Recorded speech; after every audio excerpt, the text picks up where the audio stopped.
Welcome back to the shop. Day 3.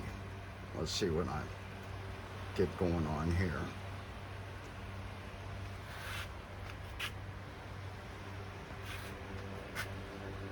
I've rigged up the filming station. It's very professional. It's my lighting. Camera 1, camera 2.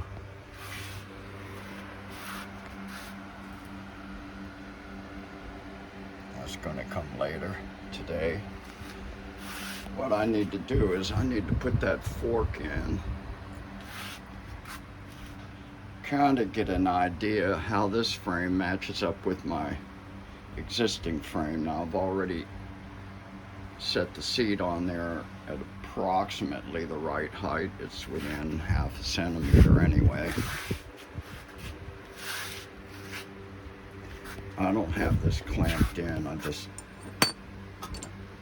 have it tied on with a old latex tube anchored back here on my cutting board. I just use what I have and figure it out. My camera stand is also my wheel truing stand hop detector. Got Mickey Mouse looking over things, so we ought to be okay. Mouseketeers forever, right, bro? So I need to put the headset together, get the fork in, do some measurements. That's some measurements from my existing bike.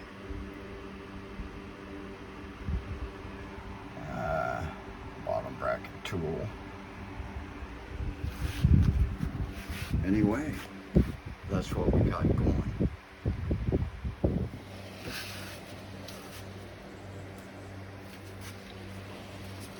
All right, so my mission today was to try and determine if the bars I ordered with the frame are going to work for me. I know what my existing bike setup is, but I spent the morning making multiple measurements,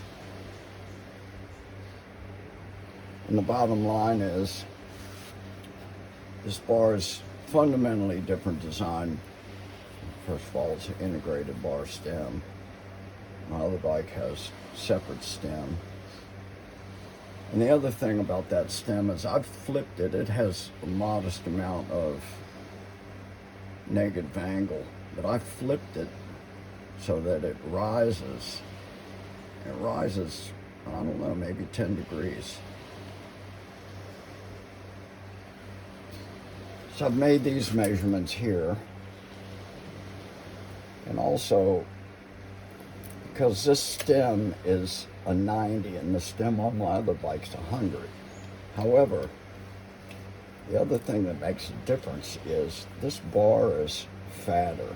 So when they talk about bar reach, they're measuring from the front of the bar to the end of to the face of the drops on the handlebar.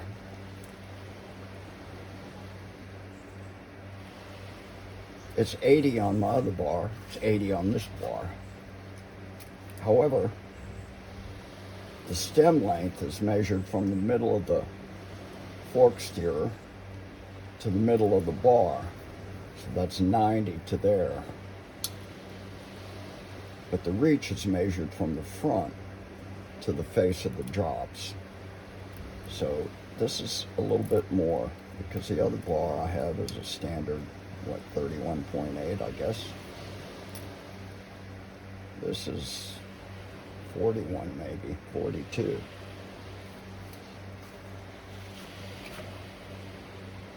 So I was afraid that these bars were going to be too short, that it would pull me back in too much. But I got the seat and the seat post set up at the right height relative to my existing bike. It's exactly set. But I wound up putting all of the spacers on the steerer on this bike. There's 50 mil of space in there.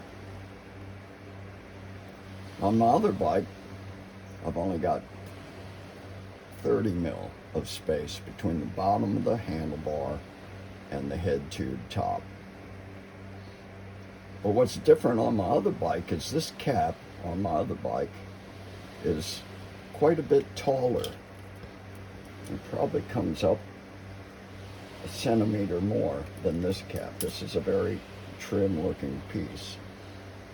So the net effect is that there's more space on my existing bike, irregardless of the number of spacers, the amount of spacers. Anyway, after taking a zillion measurements and looking at this and thinking at it all morning,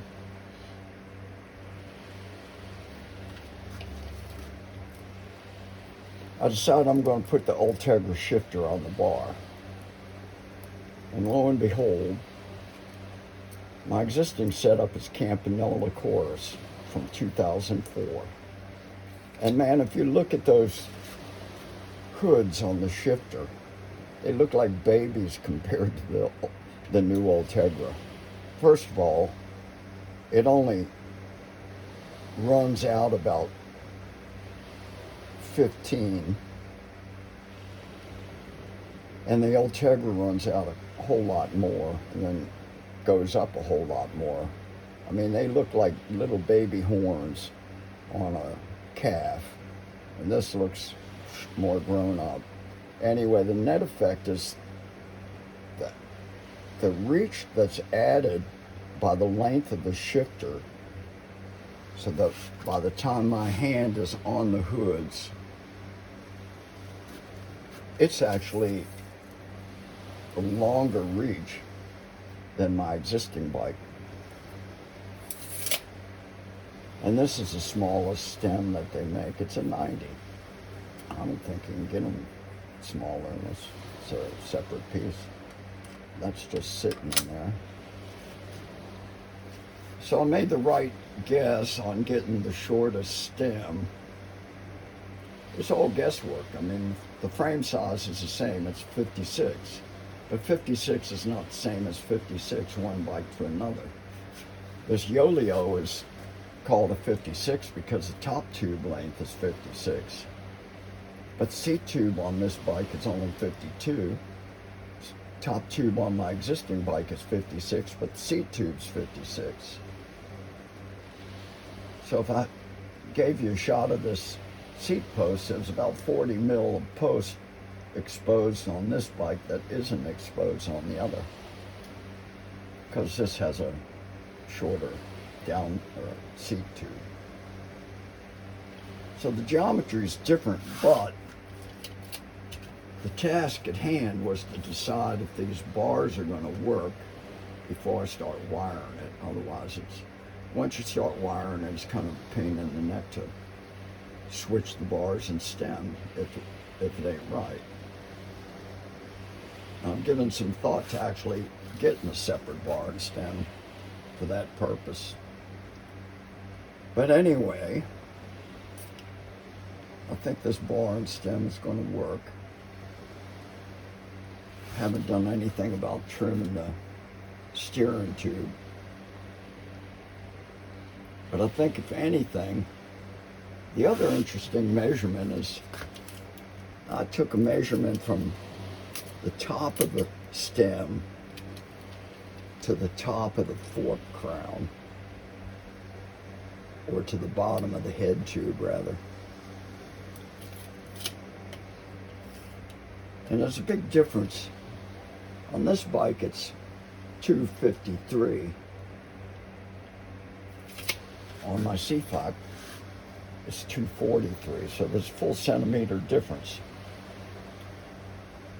The fork is the same length as my Cyfac. The wheel is going to be the same height.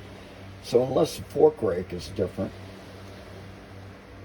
from the ground to the top of the seat tube should only be 5 mil different than my Cyfac, because the seat tube the head tube on this, I said seat tube. The head tube here is a 155. On my Cyfac it's 160. So if everything else is the same, fork rake included, this is 5 centimeters lower already. How does that make a difference? Well, one thing I'm interested in always is how much drop between the top level of my seat to the top level of handlebars. And on this I've measured, and that's 120. On my Cyfac it's 110. So I don't know if I've got a different fork rake here. Maybe the head angle is slightly different. I don't know what it is on the Cyfac, so I can't really compare apples to apples there. It's just kind of a bit of a guess. But anyway, 56, this frame is a Yoeleo 56, and according to their notations, that should fit me based on my height alone. This just doesn't look elegant, does it? But if I was younger and I wanted to stretch myself out into a more aero position, some or all of this would go away, right? But I'm not younger, I'm 70. And even though I ride semi-aggressively for a 70-year-old man on a bike, comfort is definitely a thing that works for me, especially as you put on the miles. You know, by the time you're 70, you've accrued a whole lot of nicks and dings and chronic pains and hand ailments, and you've had shoulder surgeries and knee surgeries and all kinds of crap. I don't need to feel every damn bump in the road, and I don't ride aggressively like a lot of younger riders do. I mean, aggressive for me is a whole lot less impressive than aggressive for you, probably. But this is not elegant. Bottom line is, I guess I could have gotten the next size up frame, and then I'd have gotten rid of some of this, but the weight of a few spacers compared to the extra weight of a frame that's bigger, it's kind of, that's an easy choice. But aesthetics mean something too. I'll get used to it, but it's not elegant. Anyway, I'll probably cut the fork steerer and figure that out tomorrow. I've done today what I meant to do today. So there you go. Day 3 in the shop.